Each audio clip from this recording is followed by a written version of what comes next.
Yeah, how are you? Good, thanks. Are you working on the site? No.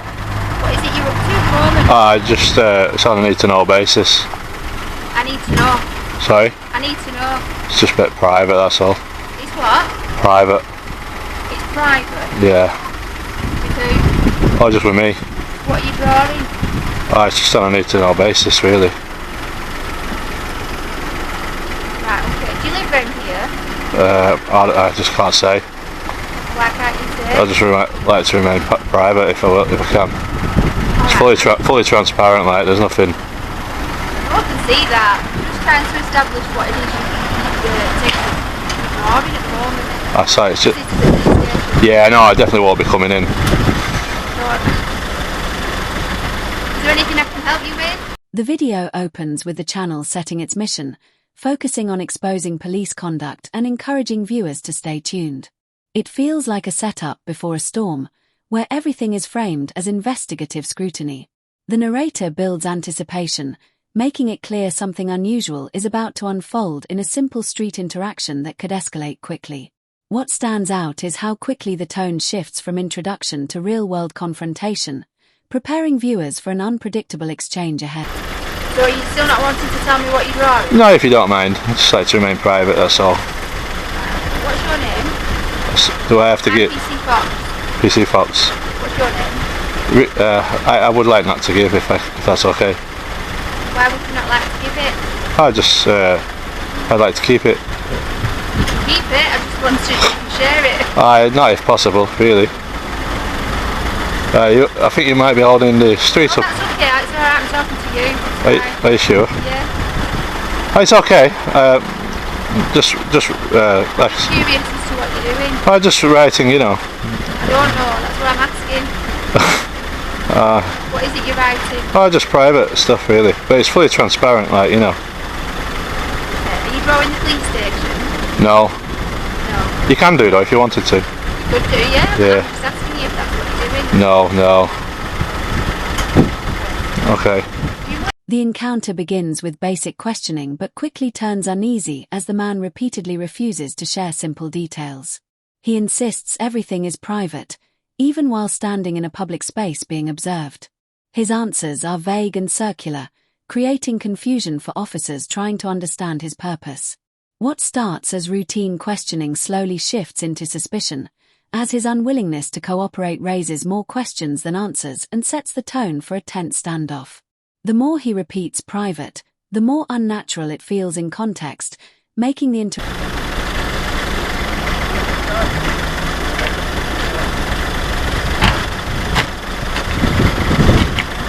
Okay, bye, miss. Are you going now? No. Alright. I'm just going to do a bit of writing. Yes, okay. Are you sure you're alright? My mental health is tip-top. I've got to just let you know that. The way you asked me if I was okay, you know. No, I wasn't suggesting there was anything wrong with your mental health. Oh, it's just sometimes the people ask, you know. They think I'm crazy. Right. Who's a weirdo? Muppet. Bald-headed prick. Who's he? Is he a copper? That's not me. Is he a copper? Calling me a weirdo? I didn't hear him. Is he a copper though? That's all I need to know. I don't know. He called me a weirdo. Pressure builds as officers attempt to confirm identity, but the man refuses repeatedly, sticking to his privacy argument.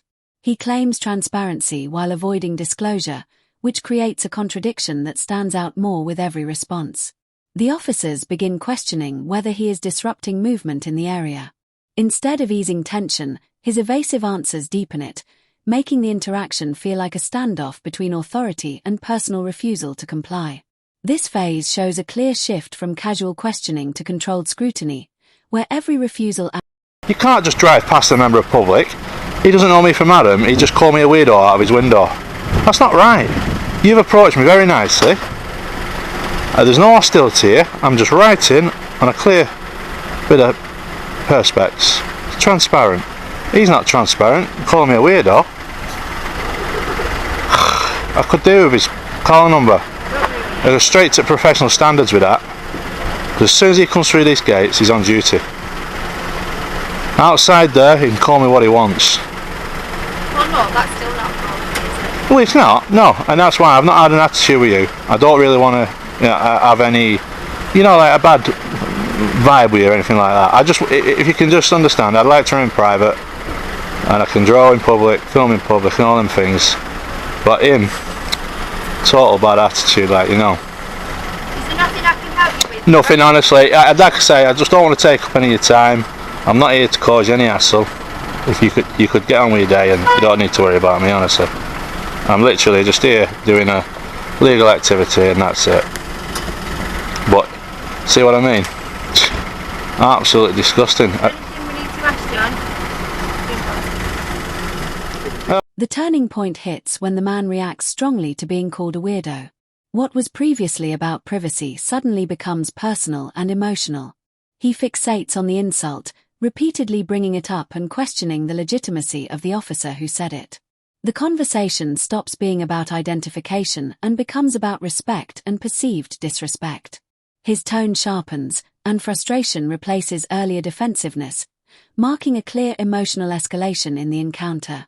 This moment shifts the entire direction. Mondeo, call me a weirdo. You know. You don't know who he was. What did he look like? Bald head. Mondeo. Yeah. I probably won't get his collar number, will I? I don't know if there's a way of getting that. So are you out here, are you working? No, I'm just writing, filming. Yes. How much money? Oh, I would not like to give, if that's okay. Okay. For what reason? I just I like to remain private, you know. I don't only if that's okay. I'd always told you anymore, you know. Should we go in then? It's going to attract a lot of attention, that's all today. Yes, but honestly, I hope you can understand. Well, can I ask you a question, sir? Is there any chance you would be able to just show me your driving licence, please? Driving licence? Yes. I'd just like to see the picture ID, if you don't mind. Warrant card? No, I prefer your driving licence or your bank card. You might not drive. Pardon? You might not drive. He has. He got to drive. The situation escalates further as he demands accountability, asking for badge numbers and threatening formal complaints. He frames the issue as misconduct rather than misunderstanding, insisting that officers must be held responsible for their words. While still speaking calmly to those present, his focus is on building a case against the absent officer. The interaction becomes less about the moment and more about future consequences, showing how quickly a street encounter can turn into a formal dispute. His mindset shifts into documentation and escalation, turning frustration. If I give you my name, you'll have my home address. Not necessarily. Oh, you will. You could go in there and get it straight away. So what's your plan? Just doing a bit of drawing, you know.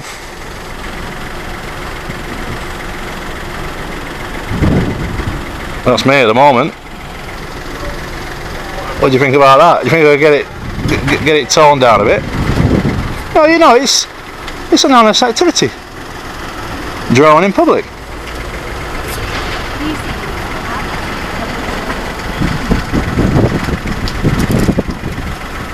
Where are you going to go now? You don't have any concerns, do you, miss? Well, I was just curious as to what you were doing with your transparent tile and what you were drawing. Well, just drawing. Just work at the side. No. Because basically, the beauty about this, it's a paper, you can write what you want on it, and if you're not happy with the drawing, you can wipe it off with your sleeve. You know. It's totally legal. I'm not suggesting it's license, it's not. Yeah. Just wondering what you were drawing. That's those nosy Brits for you, isn't it, really?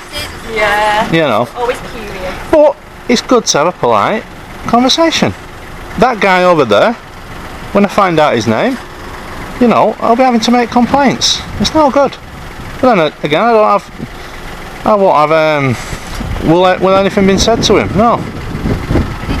He made an assumption about what I was doing in his mind, and I'd like to know what that assumption was. To call me a weirdo as he's driving in, Yeah. that's not good. Was there any conversation before that? No, because he was waiting behind the cars, you know.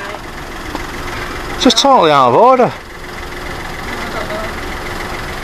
I don't know, how do I get that information? He shifts into a legal defense mode, insisting his actions are lawful and protected in public space.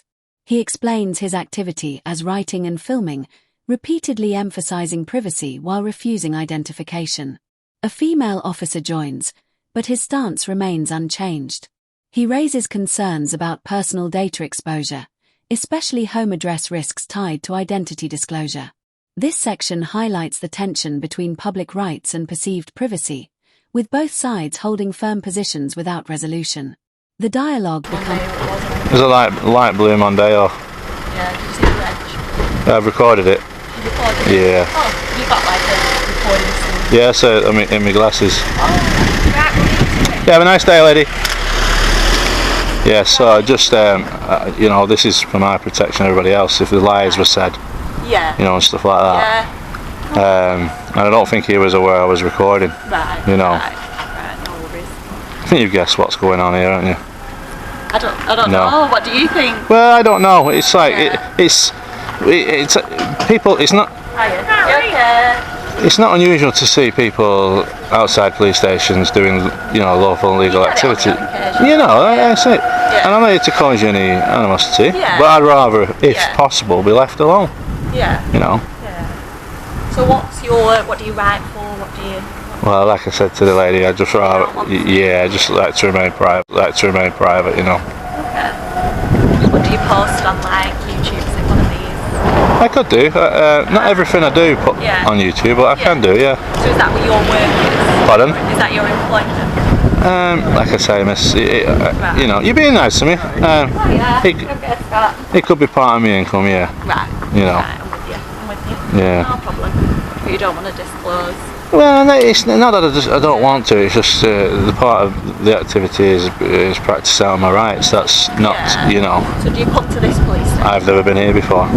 Yeah, you've never? No. No. I was hoping a good reaction, and the guy spelt it in the Mondeo. That was your first interaction, wasn't it? Well, no, the lady and the gentleman, Yeah. you know, it was really nice. Yeah. They're asking me questions. Yeah. I don't need to answer. I'm not obliged, you know. You aren't at all. Yeah, but like I say, that's where a lot of members of the public have such a disdain for them type of cops, because if good cops like yourself Yeah. are out there trying to make a change, Yeah. you always get a bad apple who can bring the team down, like Wayne Cousins, Garrick, you know. Yeah. They can make such a bad Yeah. impact in policing, Yeah. you know, and like I say, it's just a select minority that can be letting the crowd down. It's building trust, isn't it, with people? Yeah, but people like that, they do a good job at tearing it down, you know. You've got to focus on all the ones. Obviously, it's important that they're investigative ones, like they do, but I think it's just important. The conversation broadens into a discussion about policing culture, accountability, and public trust. He references bad examples of officers damaging reputation and contrasts them with those acting professionally. His tone becomes almost analytical, blending criticism with occasional praise. Despite earlier tension, he engages in structured conversation, even discussing policies and rights awareness. However, underlying frustration remains, especially around how public perception of police is shaped by misconduct cases. The exchange becomes less confrontational and more reflective, but still carries emotional weight beneath the surface. Really on the circumstance. With you just obviously being outside, Yeah. and that sort of thing, being outside the police station, it's just to see if it's a reoccurring thing or if there's any... Yeah, no, but I think in your policy it states that you must advise the member of public at the first available opportunity. Yeah. And I can see the reason behind that is because, say, for instance, they could make a GDPR, you know, subject access request. Yeah. If you didn't tell me, how would I know? Yeah. You know, say for instance, Yeah, it's a discretion. say for instance, but it is in. I think I can't remember the policy number, but it is in there. Yeah. That you must. Yeah. So like I say, our interaction's been brilliant. You know, Yeah. we've had a friendly conversation, but Yeah. yeah, if you could let members of the public know earlier on, really. You know. Yeah. I know in some circumstances like that's Mhm. necessary, obviously, when you're just speaking to them. And you don't know at first what's going on, do you, until you find out the situation? No, but you see, that's the thing. You see, there's the policies there for a reason. You know, like I say, I don't make the rules. Yeah. You know, I'd like to. You're recording I'd like to climb that fence now and sunbathe on the roof. I can't. I'd Yeah, be yeah. trespassing. Do you know what I'm saying? Yeah, yeah. There's many things I'd like to do, but I don't want to break the law. You know. Yeah. But yeah, I'm pretty much just chilling out for a bit, and Right. if you don't mind just escalating that, you know, I'll leave you to we've had a good chat, and I'm not here to, you know, cause any problems or anything like that. But yeah, so there's no way. I mean, if I got his registration number perhaps, and just Yeah.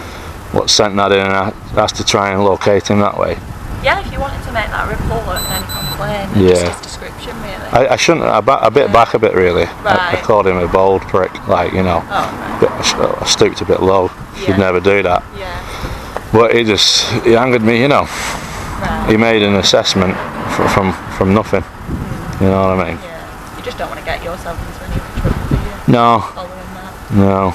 It's luckily enough there's no members of public, Yeah, exactly. you know, in the hearing of sight of it, like, you Yeah, know, no, definitely. for a public order. But yeah, no, Yeah.